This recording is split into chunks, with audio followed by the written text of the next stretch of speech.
bienestar de su mascota. Informe RCR presenta Titulares de la Mañana con Pedro García Otero.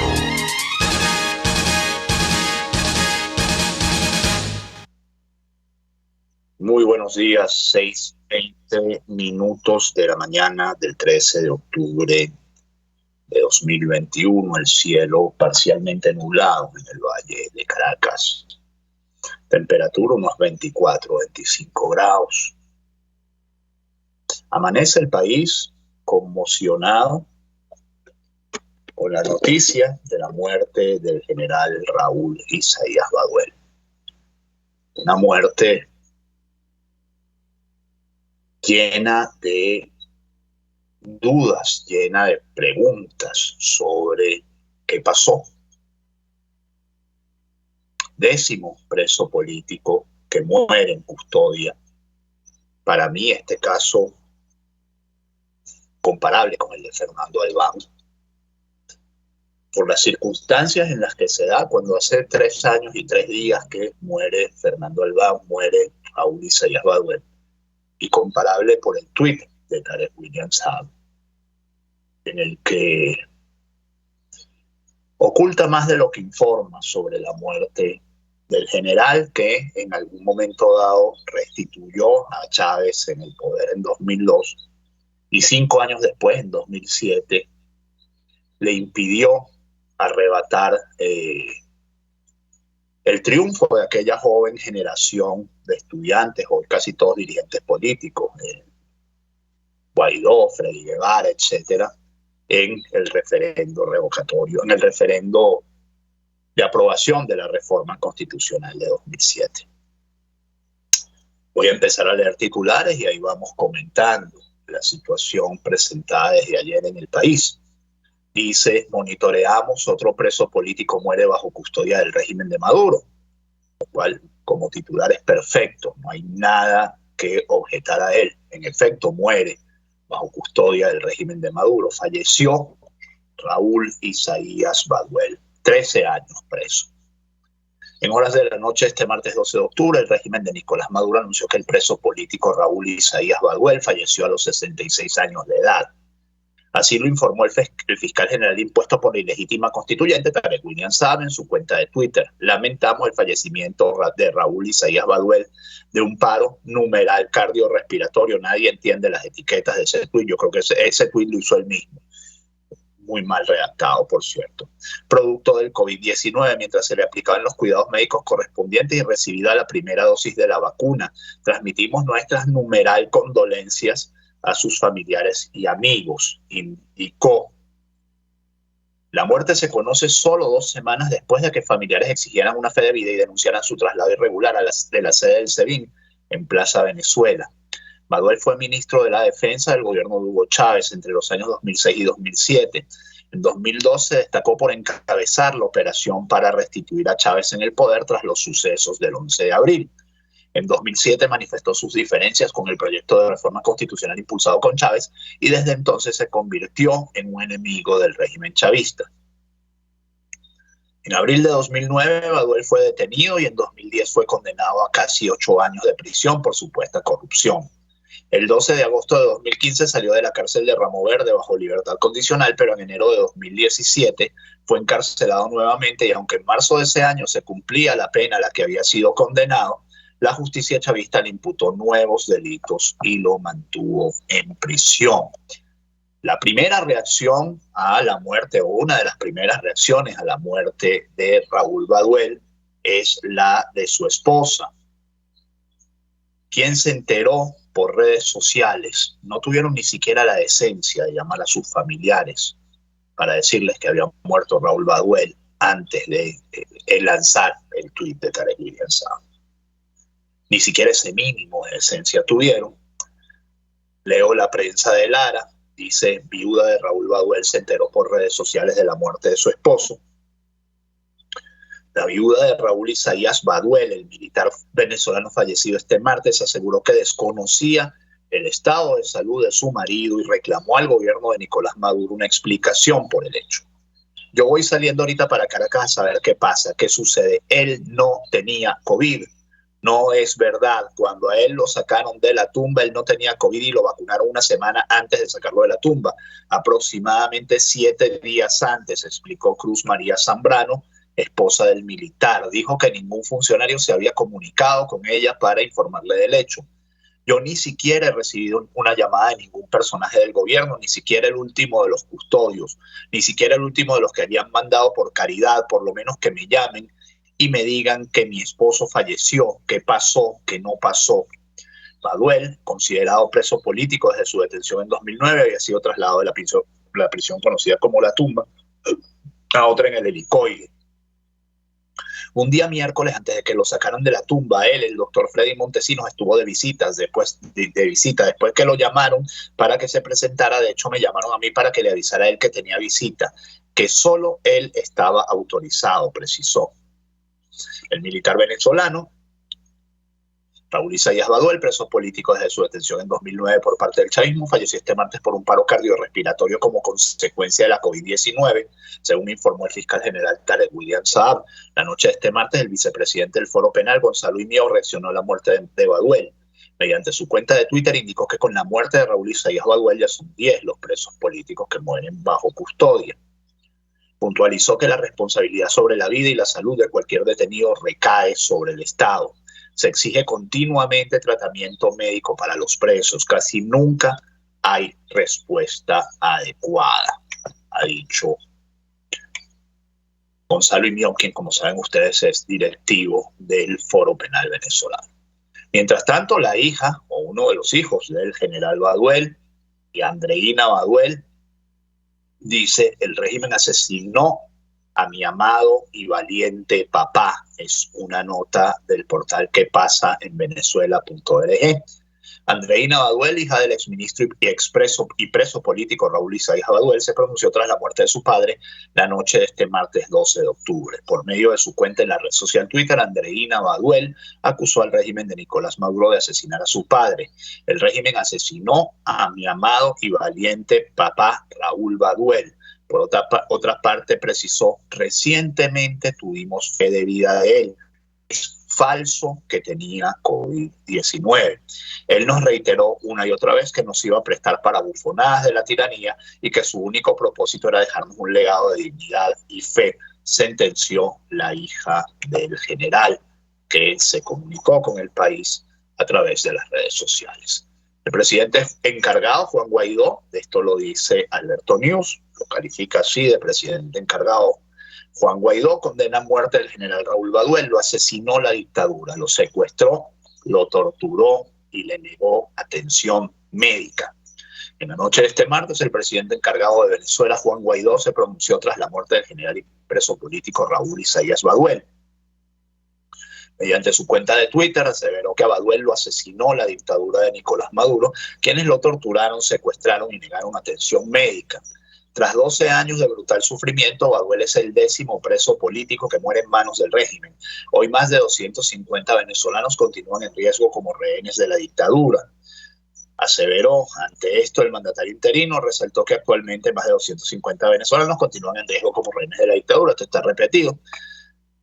Bueno, la lucha es para que haya justicia, para que no se repitan estas atrocidades, para resarcir a las víctimas, para recuperar nuestra dignidad y, en definitiva, la democracia y nuestro país. No será en vano todo el sacrificio y esfuerzo de todo un país, ha dicho Guaidó. En tanto, la ONG Amnistía Internacional exige esclarecer la muerte en prisión del militar venezolano Raúl Baduel. La organización Amnistía Internacional exigió este martes el esclarecimiento de la muerte en prisión del militar venezolano Raúl Isaías Baduel y acusó que este pasó años detenido en condiciones inhumanas. Baduel, considerado preso político, y yo no sé por qué F encomilla lo de preso político. Para mí no había un preso político más emblemático en este país que Raúl Isaías Baduel, con excepción quizá de los policías metropolitanos de 2002, creo que son los presos políticos más emblemáticos de Venezuela. Bueno, pero F decide encomillarlo de preso político y nadie entiende muy bien por qué. Baduel, considerado preso político desde su detención en 2009, falleció este martes a los 66 años, son 68, por un paro cardiorrespiratorio como consecuencia de la COVID-19, según informaron autoridades venezolanas. ¿Qué pasaría si el muerto no hubiera sido Raúl Baduel, si hubiera sido, por ejemplo, Alex Saab en Cabo Verde? Fíjense ustedes que la defensa de Alex Saab cada vez utiliza argumentos más peregrinos para impedir la extradición a Estados Unidos y ahora pide en Cabo Verde que se archive su causa de extradición a Estados Unidos. La defensa del colombiano argumenta que nadie puede ser juzgado más de una vez por el mismo delito. Eso aplica para las jurisdicciones locales, no para la jurisdicción internacional. Fíjense que dicen que la Fiscalía de Ginebra terminó una investigación a Saab sobre el blanqueo de dinero que concluyó que no existían pruebas para apoyar las acusaciones. Afirman, además, una investigación no es un juicio, pero bueno, están haciendo todo lo que pueden para impedir que Alex Saab vaya a Estados Unidos. La defensa del empresario colombiano Alex Saab, presunto testaferro del presidente venezolano Nicolás Maduro, ha pedido a un tribunal de Cabo Verde que revise y archive la causa de su extradición a Estados Unidos, que le reclama por supuesto blanqueo de dinero, informaron este martes sus abogados. En un comunicado, el equipo legal de Saab, detenido en Cabo Verde desde junio de 2020 a petición de Estados Unidos, señaló que ha presentado una solicitud ante el Tribunal de Apelaciones de Barlavento en la isla septentrional de San Vicente, argumentando una violación del principio ne bis in idem, que estipula que nadie puede ser juzgado más de una vez por el mismo delito.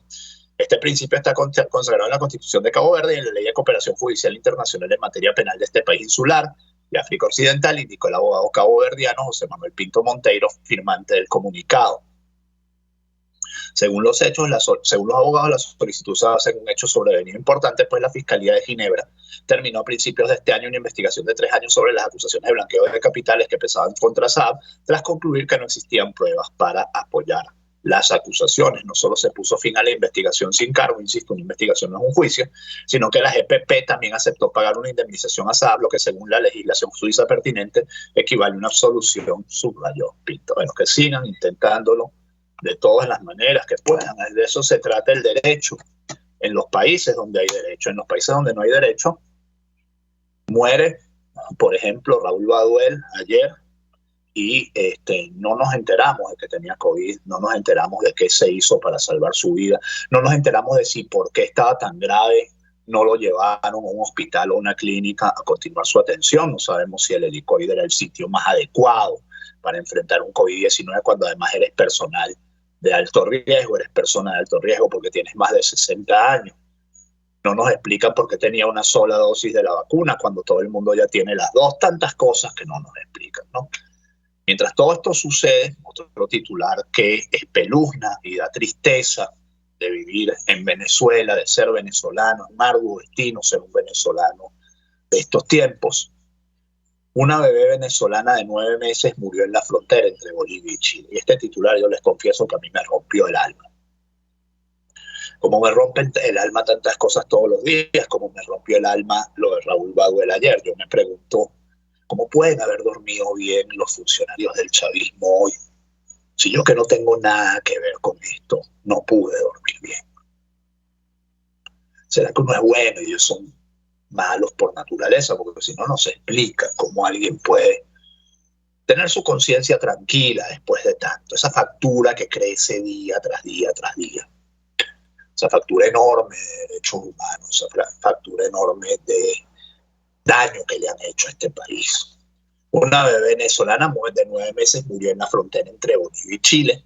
La pequeña, que iba en brazos de su madre, cayó al suelo y se dio un fuerte golpe en la cabeza. Otros 2 migrantes perdieron sus vidas en los últimos días. Una bebé de tan solo 9 meses y otros 2 migrantes murieron este fin de semana mientras cruzaban la inhóspita frontera entre Chile y Bolivia, lo que eleva al menos a 15 de las personas que han perdido la vida en esta zona, que vive una crisis migratoria inédita. La bebé, que iba en brazos de su madre de nacionalidad venezolana, cayó al suelo y se dio un fuerte golpe en la cabeza, según medios locales. Constatamos inmediatamente que no tiene signos vitales, procedemos a las maniobras de reanimación, las cuales fueron infructuosas. No se pudo lograr canalizar una vía debido a que a la menor presentaba una deshidratación severa, dijo Guillermo Tapia, médico del centro médico de la localidad de Colchane. El pasado sábado otros 2 migrantes también murieron en esta zona andina, más de 3.600 metros de altura sobre el nivel del mar, con temperaturas extremas y que se ha convertido en los últimos meses en ruta habitual para que extranjeros lleguen a Chile de manera irregular. Siento una enorme pena por esta muerte que sin duda remece a todos. A todos no, ojalá fuera a todos. A los de aquí no los remece nada. Pero ya les voy a contar otra historia, porque cuando ellos pueden aprovechar políticamente algo, ahí sí, ¿no? Esto no lo pueden aprovechar políticamente, esto no lo van ni a mencionar. Pero lo que sigue después sí sí lo mencionan porque sí lo pueden aprovechar políticamente.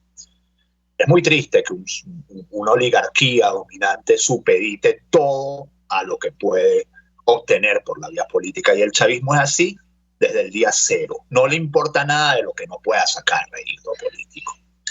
Sin embargo, dice Javier García, es de suma urgencia atender este fenómeno migratorio con seriedad y responsabilidad del Estado, ya que en estos últimos 3 días nuestra comuna registra 3 migrantes fallecidos, sostuvo Javier García, alcalde de Colchane. A lo que ya les digo que si pueden sacar rédito, cuando pueden sacar rédito de algo lo hacen. Tarek William Saab acusa a Iván Duque de asesinatos a venezolanos en Colombia. Y esto es una nota de La Patilla que en algún momento terminará de abrir.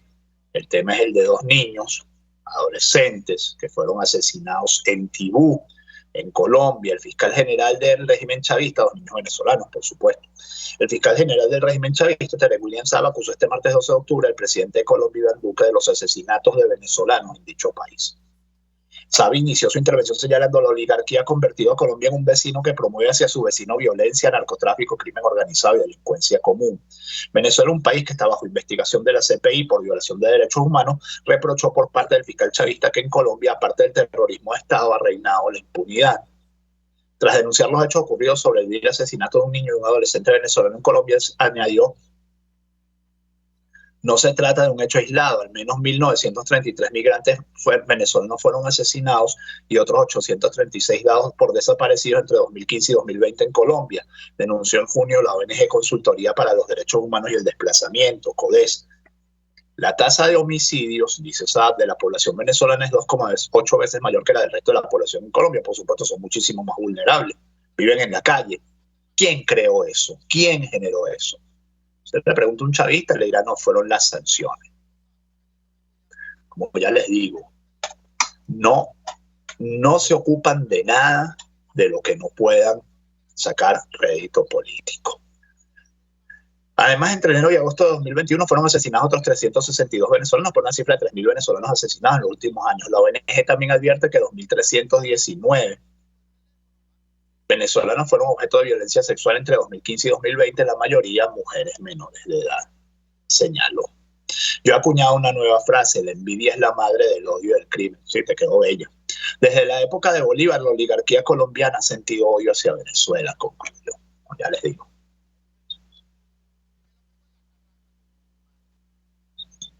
Es un día duro para ser venezolano el día de hoy, de verdad. Es un día complicado para ser venezolano el día de hoy, casi todos los días, pero el día de hoy particularmente. Y estamos en plena operación de lavado de cara, de lavado de imagen ante la Corte Penal Internacional. Y esto, la muerte en cautiverio del general Raúl Isaías Baduel, los vuelve a manchar pero completico. Los vuelve a embarrar pero completico. Por cierto, recordar que aquel octubre en el que Rafael Albán fue asesinado o se suicidó, esto no se sabe, yo no soy juez, yo no puedo decidir qué pasó allí. Tarek William Saab dijo que había más de 2.000 evidencias en video de que Fernando Albán, se había suicidado. Ahora tiene otra versión. 3 años después tiene una versión completamente diferente. 6:39 minutos, titulares de la mañana, RCR 750M, Jaime Nestares en la dirección de la estación, César Arteaga en los controles. Quienes habla, Pedro García Otero. Hacemos este programa que llega a ustedes como cortesía de Tecno Hospitalaria.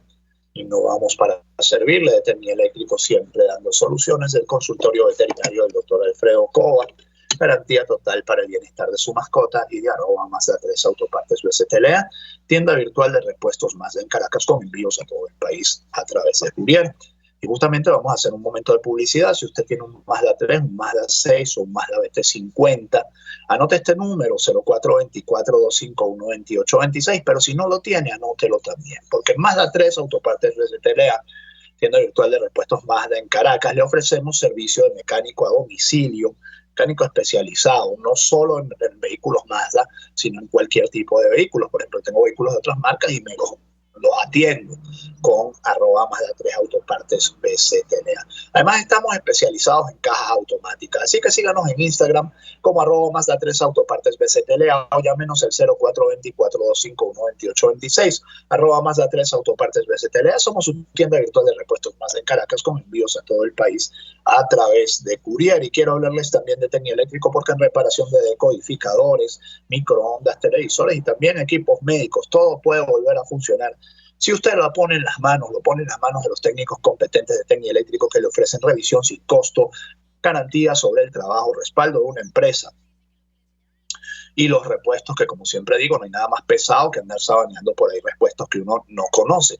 Así que llámenos al 0412-806-2591, 0412-806-2591. Síganos en Instagram como Tecni Eléctrico, porque en Tecni Eléctrico siempre damos soluciones. Si no hubiera ocurrido lo de Raúl Baduel, la muerte de Raúl Baduel, seguramente yo hubiera abierto este programa lanzando una filípica monumental sobre la oposición que tenemos, que realmente es una desgracia. Eligieron este momento, quizá el peor momento, para sacarse la factura de años entre Voluntad Popular y Primero Justicia. Yo no sé cuál de los dos tiene razón, probablemente ninguno de los dos la tenga, pero el festival de acusaciones y de insultos y el cobro, el pase de facturas es realmente vergonzoso. Vergonzoso para todos quienes en algún momento apoyamos a la oposición venezolana y entendemos que con estos bueyes hay que arar, y que son, digamos, los únicos políticos o los políticos que podrían hacer la oposición a Maduro, porque por ahí hay gente diciendo que no, que tal, que tiene que formarse una nueva generación. ¿Ustedes creen que después que Maduro taló el bosque va a permitir que crezcan los retoños? ¿De verdad ustedes creen eso? Bueno, serán enterrados en urna blanca porque morirán de inocencia, ¿no? Morirán en estado de inocencia. Pero bueno, el tema es que hasta el ex vicepresidente de Colombia, ex embajador de Colombia en Estados Unidos, Francisco Santos, ha metido su cuchara en este asunto y la ha embarrado también. Y por ahí arranco, ex embajador de Colombia en Estados Unidos acusa a Borges de tratar de tumbar a Guaidó. El ex embajador de Colombia en Estados Unidos, Francisco Santos, acusó este lunes al coordinador nacional de PJ, Julio Borges, de tratar de tumbar a Juan Guaidó y de la presidencia interina. Además, le pidió que renuncie al cargo de canciller de la Asamblea Nacional y lo acusó de corrupción y de complicidad con el chavismo. Por medio de su cuenta en la red social Twitter, Santos posteó lo siguiente: por decencia, Julio Borges debería renunciar al cargo de canciller. Ha hecho todo lo posible por tumbar a Juan Guaidó y destruir monómeros y los activos valiosos que aún quedan. Y no digamos mentiras de cohabitar con Nicolás Maduro. En torno a esto, el periodista Orlando Avendaño destacó que el Partido Voluntad Popular retuiteó la publicación de Santos. Voluntad Popular retuitea acusación del ex embajador y ex vicepresidente de Colombia, Francisco Santos, contra Julio Borges y Primero Justicia. Las denuncias no son cualquier cosa. Santos acusa a Borges de corrupción, complicidad con el chavismo y conspiración contra Guaidó. Julio Borges respondió diciendo que él no pensaba renunciar, que él tenía una responsabilidad y que no se puede quedar callado. Por cierto, la nota anterior que les leí y estas son ambas de Noticiero Digital, que ha hecho una buena cobertura de este caso. Esta nota de Julio Borges en este momento no me abre, ya me está abriendo. Gracias. Julio Borges responde: no renuncio porque tengo una responsabilidad y no me puedo quedar callado. El opositor Julio Borges le respondió este martes al ex embajador colombiano Francisco Santos, quien le señaló de querer tumbar a Guaidó y le solicitó su renuncia como canciller del interinato. Según el dirigente, no dimite porque tiene una responsabilidad y no se puede quedar callado. No he renunciado porque tengo una responsabilidad y soy diputado de la Asamblea Nacional. No me puedo quedar callado, pero sí creo que las cosas se pueden hacer bien. Quedarse callado. Ahora es que me está actualizando la nota. Le había dado enter como hace 30 segundos. Y ahora es que me está actualizando la nota. Bueno, hablaba de quedarse callado, de por qué no es una opción quedarse callado. En un segundo. Bueno, mientras tanto les leo otra nota que tiene que ver con el mismo tema y que publica el mismo portal. Dice: Guaidó confirma renuncia de 3 directivos de Monómeros y anuncia reestructuración. Bueno, terminó de cargar la nota de Julio Borges. No me puedo quedar callado, pero sí creo que las cosas se pueden hacer bien. Quedarse callado le hace daño a la unidad. Además, todos los días me reúno con Juan Guaidó. Contestó durante el foro cómo salvar los activos en el exterior. El gobierno interino es un medio para lograr el cambio. Hay que ver cómo reconstruir el foco para el cambio político de Venezuela. Esta discusión de empresas no es el foco es la salida de Maduro del poder. Mi función es producto de una coalición política y tenemos una responsabilidad. No podemos quedarnos callados y tenemos que contribuir en el cambio político de Venezuela. No podemos perder el foco, repito. Asimismo, el líder de PJ insistió en que no tiene interés en los activos fuera de Venezuela. No hemos puesto a ningún miembro de Primero Justicia en cargos gerenciales. Y apuntó que se han gastado decenas de millones de dólares, 70 o 80 millones de dólares, y esos millones nunca se rindió cuentas como nosotros pedimos, remató en el foro. En tanto, Juan Guaidó confirma renuncia, esto es de ayer, de 3 directivos de Monómeros, y anuncia reestructuración. A través de un video difundido en redes sociales, dijo que tomarán acciones para atender las irregularidades en la empresa y que Venezuela merece una explicación sobre todo lo sucedido. Si se incurrió en alguna falta con algún proveedor empresa, hay que formalizar la denuncia aprovechando la jurisprudencia y las instituciones que existen en el hermano país, donde sí hay independencia de poderes. Soportamos hoy lamentablemente la ausencia de instituciones en Venezuela. Hay que establecer las responsabilidades, manifestó, y que sobre esto se está investigando para dar con los responsables de en las auditorías externas. Tenemos comunicación directa con todos nuestros aliados para proteger los activos de todos los venezolanos. Fue la dictadura la que destruyó este país, así que ante cualquier manzana podrida tomaremos acción, dijo. Pero Julio Borges dijo, y vuelvo a la nota anterior, que reestructurar Monómeros no es suficiente. La propuesta de reestructuración es importante, pero no suficiente porque no resuelve el problema de fondo. El tema de fondo es sacar a los partidos del manejo de esos activos. ¿De qué sirve reestructurar si tendremos los mismos problemas en pocos meses? Y ha metido su cuchara en el asunto también Leopoldo López, que dice que el caso de Monómeros es responsabilidad de todos los partidos políticos. No es afortunada esa declaración, como no es afortunada creo que ninguna declaración de esta gente en los últimos días, pero bueno. El líder de Voluntad Popular, Leopoldo López, señaló el lunes que en el caso de Monómeros había representación de todos los partidos políticos de oposición, así que la responsabilidad de la oposición, la responsabilidad la tenemos todos. Todos tenemos que ser responsables de lo que ha sido este proceso, y no estoy diciendo responsables de las irregularidades. Lo que estoy diciendo es que tenemos que asumir la responsabilidad de que allí hay un enfermo y tiene que curarse. Y nosotros no podemos pretender apartarnos de esta responsabilidad. Debemos identificar el problema, buscar una solución, y que eso sea ejemplo de que nosotros podemos enfrentar algo a quienes les toque la reconstrucción del país, señaló. Lamentable. 6:48 minutos, igualmente lamentable la posición de Josep Borrell, que cada vez es más precaria y luce más comprometida de alguna manera con el chavismo.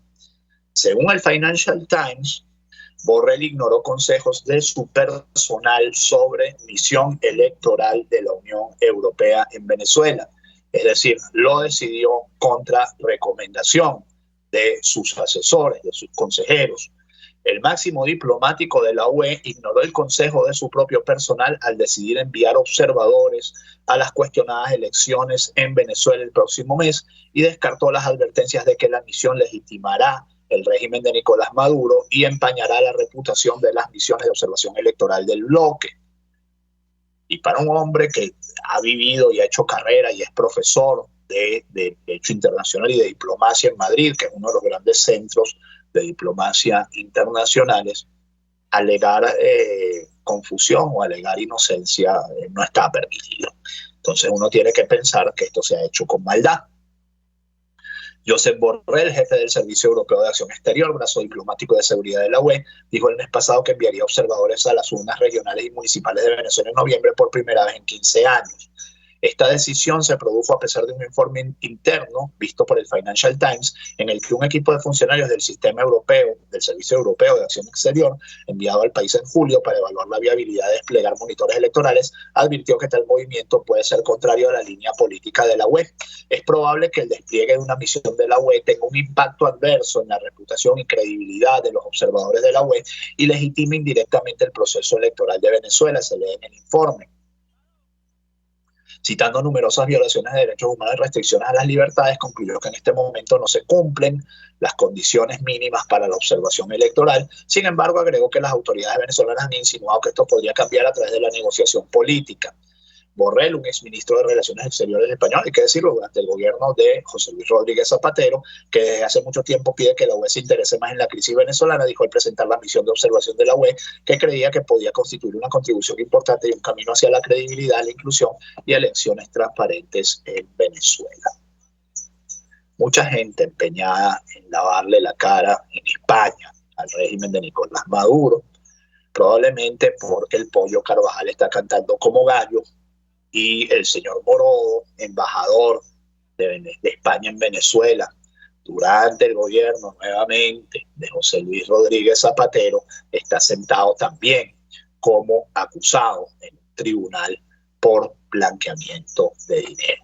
Mientras tanto, la Unión Europea, los observadores dicen que no interferirán en el proceso electoral venezolano.